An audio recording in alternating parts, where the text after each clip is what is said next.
En los últimos tiempos, algunos se apartarán de la fe, escuchando a espíritus engañadores y a doctrinas de demonios.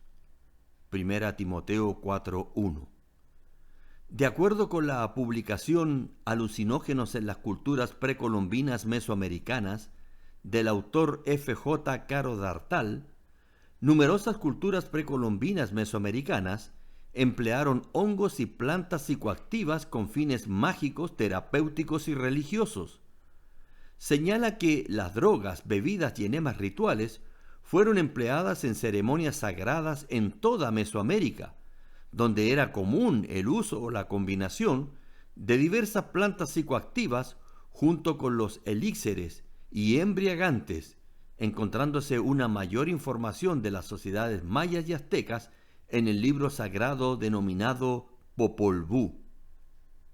Además, señala que los mayas consumían una bebida embriagante llamada balché, que se obtenía de la infusión de la corteza del Loncocarpus longistylus, mezclada con miel de abejas alimentadas con flores de campanillas ricas en ergina.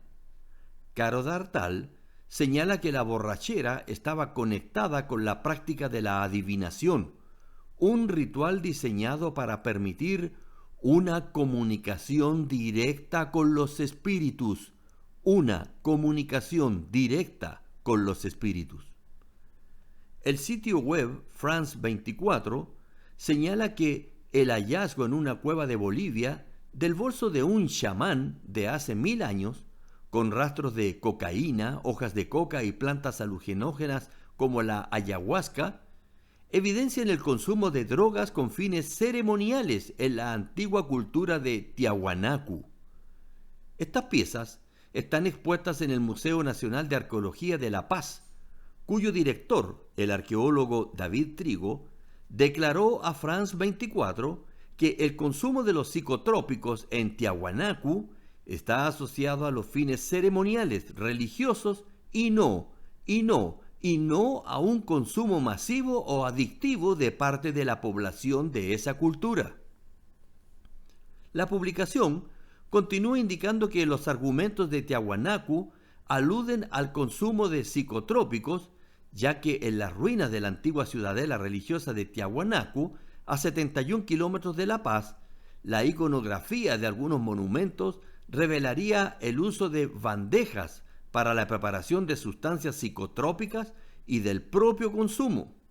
Una de esas figuras emblemáticas es la del monolito Benet, una escultura de más de 7 metros de altura y 20 toneladas de peso, representando a un sacerdote que en una mano sostiene a querú o vaso ceremonial y en la otra una tableta de rapé. Nuevamente, Francisco Javier Caro D'Artal publica en relación a las plantas psicoactivas, pero esta vez por su uso en la antigua Grecia. Este autor, que según la misma publicación a la fecha los indica como profesor visitante de neurología de la Facultad de Medicina y Ciencias de la Salud de la Universidad Internacional de Catalunya, Barcelona, España, señala que en el Mediterráneo oriental existen diversas referencias literarias y arqueológicas que indican un uso extendido de diversas plantas psicoactivas.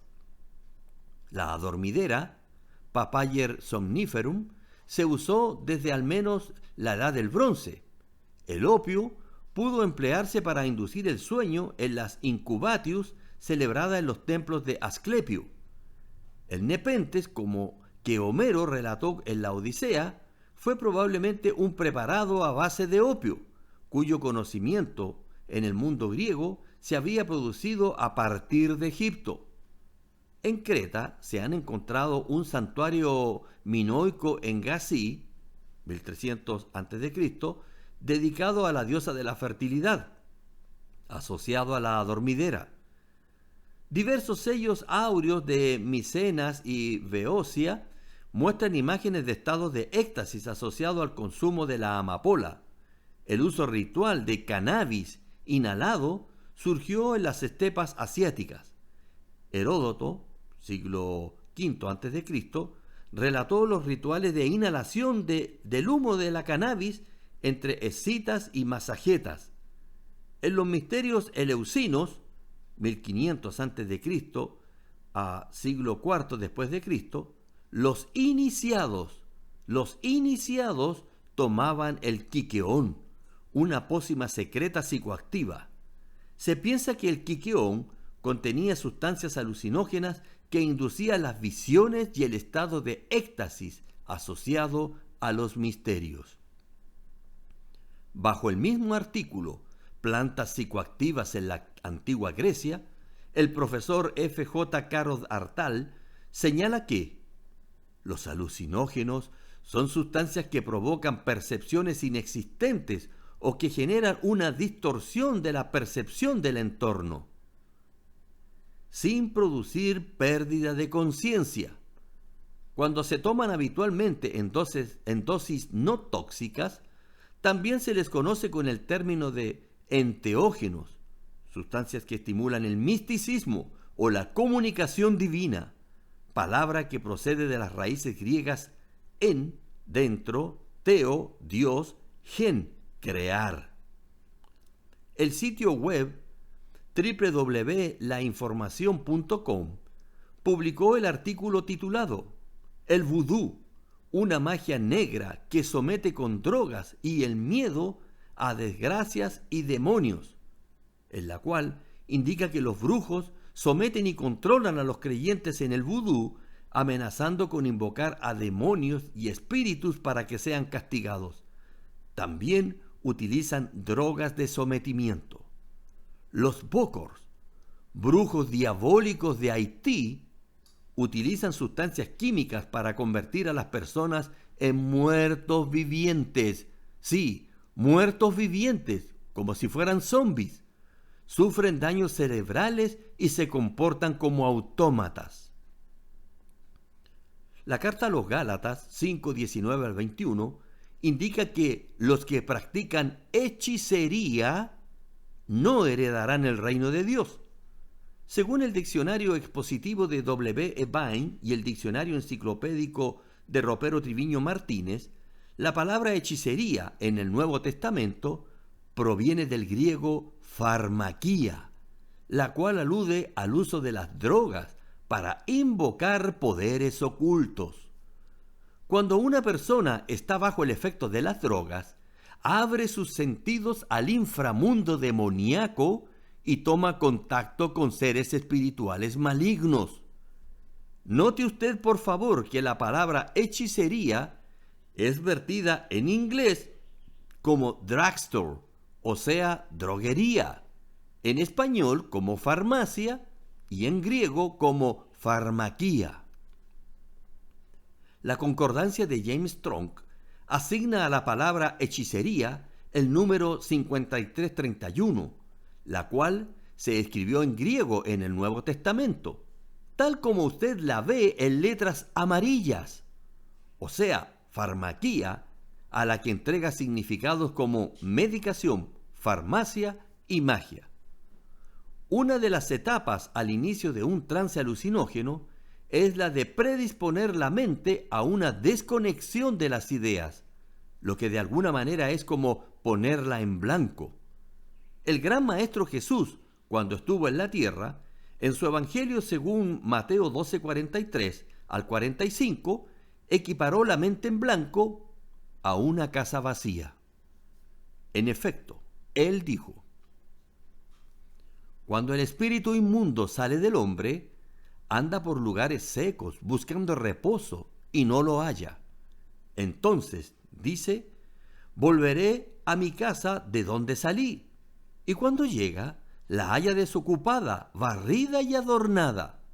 Entonces va y toma consigo otros 7 espíritus peores que él, y entrados moran allí.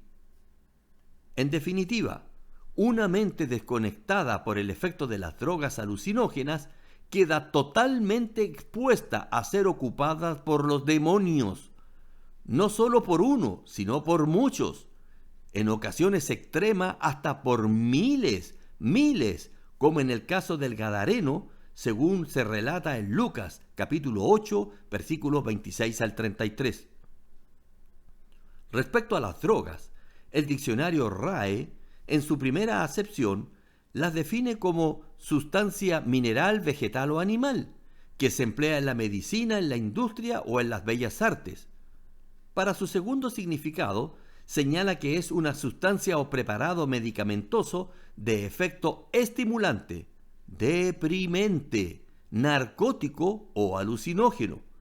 Finalmente, en su séptima acepción, indica que corresponde a embuste, ardid, engaño. Sí, tal como lo escuchó, un engaño, ya que las personas drogadas piensan que lo que ven y oyen es imaginario, pero en el fondo perciben una realidad a la cual se accede por medio de las drogas, que les abre sectores del cerebro capaces de ponerse en contacto con criaturas espíritus de corte demoníaco. Para la palabra alucinógeno, en su primera acepción, el diccionario RAE la define como ofuscar, seducir o engañar, haciendo que se tome una cosa por otra. En su quinta acepción, la define como confundirse, desvariar.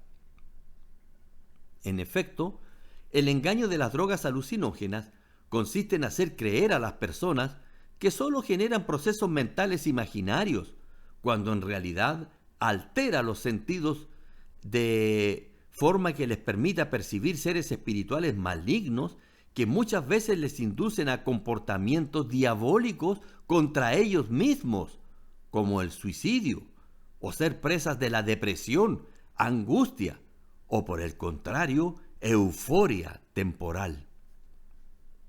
Pero los demonios, contactados a través de alucinógenos, no solo dañan a los propios adictos, sino que los inducen a dar rienda suelta a sus acciones diabólicas contra otros seres humanos y a cometer horrendos crímenes que en estado de lucidez difícilmente harían.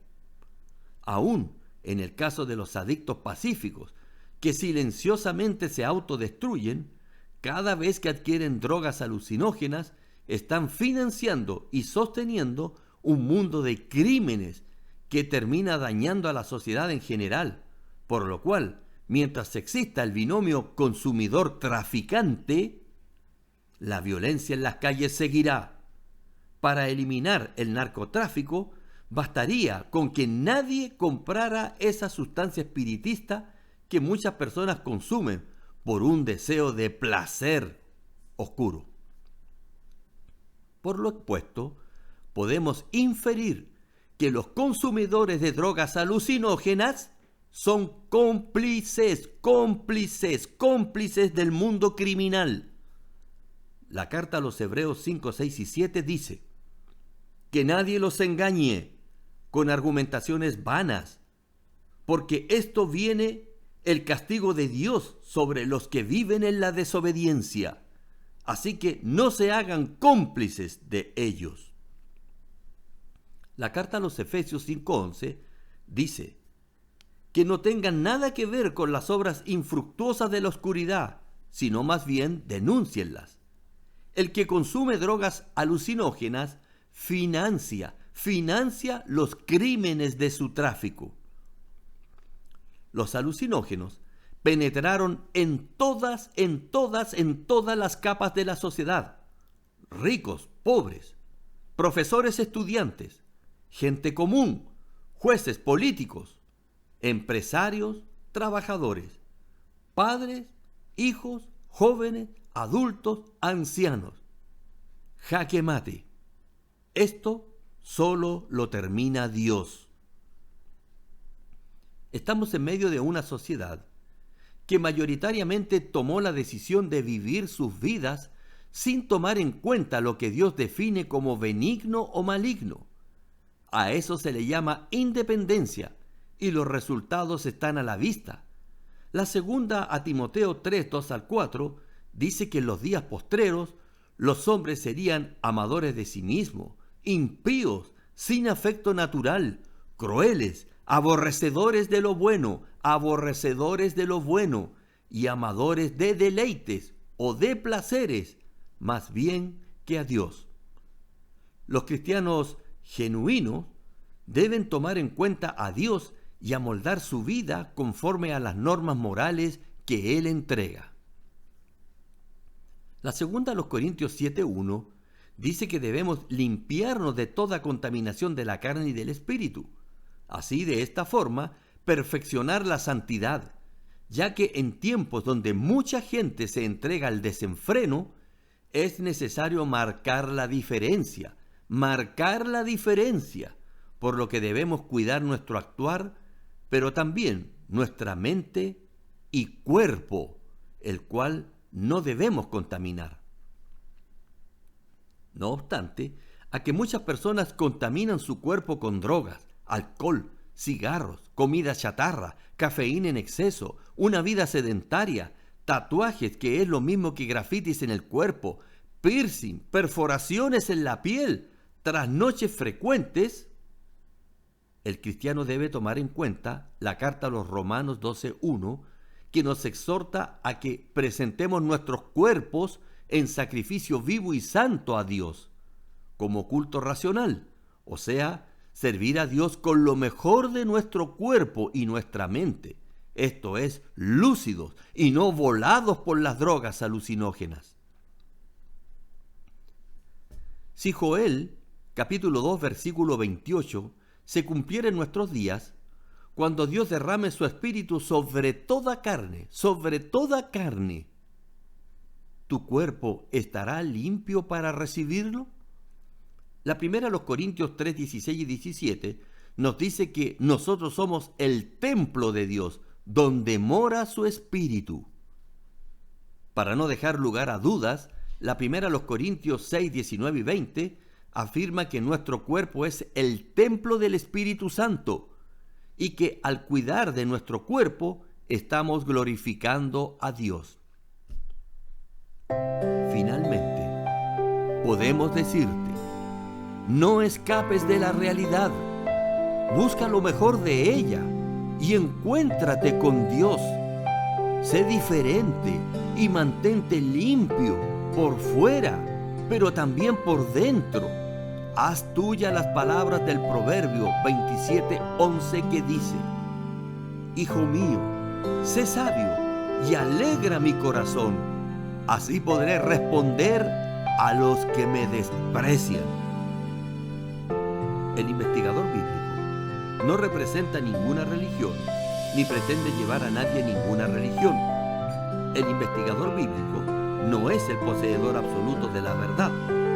Primera los Corintios 13, 9